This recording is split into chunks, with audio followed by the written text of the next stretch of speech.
breathes new life into Bruce Kilgore's iconic Air Force 1 Low, now over 4 decades old, with a refined Old Blue edition. Drawing subtle parallels to the earlier Denim Turquoise, this release opts for a rich Old Blue leather upper contrasted by white swooshes, heel panels, and a matching midsole.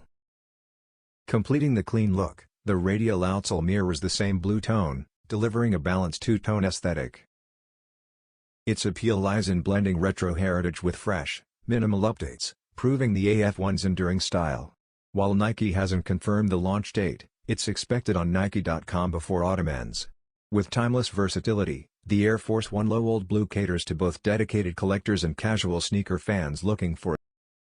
This release reinforces the AF1's ability to evolve while keeping its unmistakable identity intact.